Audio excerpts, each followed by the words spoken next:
welcome back. Well, if you've made a New Year's resolution to get your finances in order, then you're in luck, because today we're going to help you get organized, reduce your debt, and create a savings plan. Yeah, Rachel Schwab is with the Equitable Bank, and she is here to tell us more about that. It's so nice to have you. Great time, like we said, to be thinking about getting organized and getting some things kind of straight and in order. So let's run through the things that you're going to talk through today, and then we can kind of break them down, starting with getting organized and keeping track of our finances. That's going to be number one.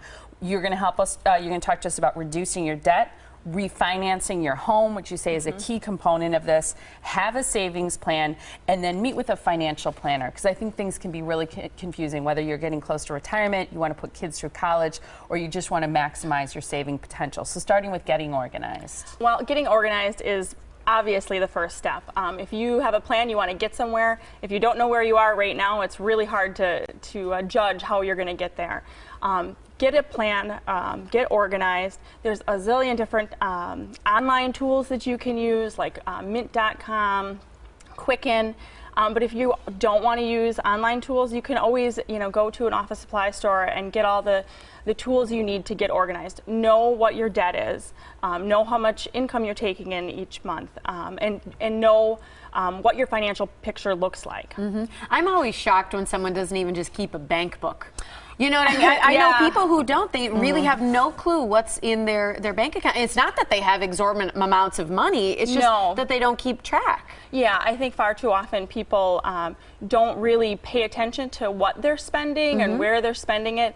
And it can be a very eye-opening experience when you start to really get organized and track that. Absolutely. What's the best way that people can go about reducing debt?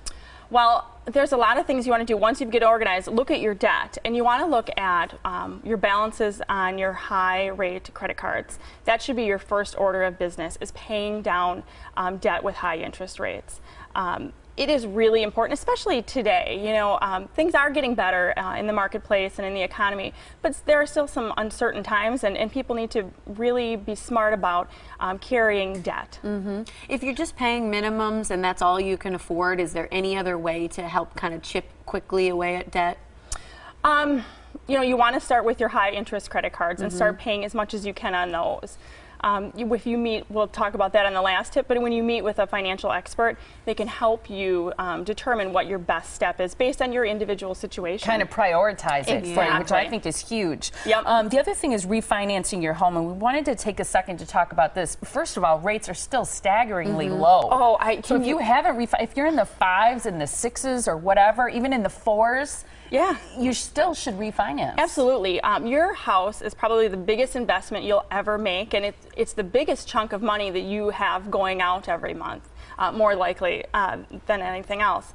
And you want to make sure that you have the right rate. Even if you refinance within the last couple of years, there's a strong possibility that you could get a lower rate. Yesterday's 15-year rate was 2.625.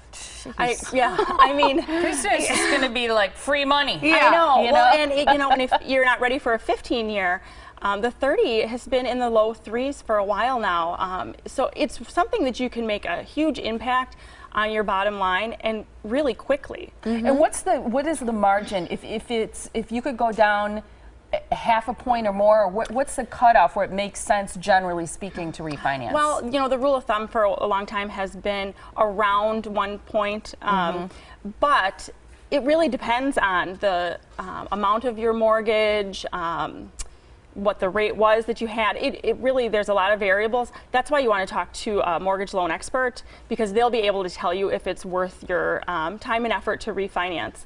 But we are seeing so many people each and every day refinance and reduce their debt. Some people are going from a 30-year mortgage, they're reducing their rate, and they're going to a shorter term, so they're being able to pay off their home that much quicker, which obviously is great, makes great financial sense. It's the American dream to own that home. How about a savings plan?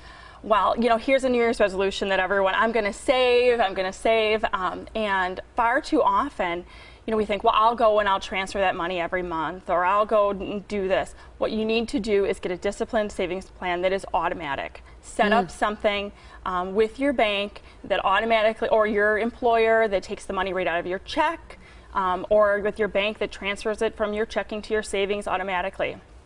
you won't miss it then. No, it hurts like the first month, Yeah, right? yeah. And then, Yeah. and then all of a sudden that, you're you're just good. like, okay. Right, You don't, because and then whatever you have forget. in your account, right, you're just going to spend. Yep. But if you discipline yourself to automatically have that money taken out and moved into a savings, you don't miss it, and boy, you'll be surprised at the end of the year at how much you've saved. I think the key is meeting with an expert, because some of Yeah. this can be very complicated, especially depending on your age and what your goals are.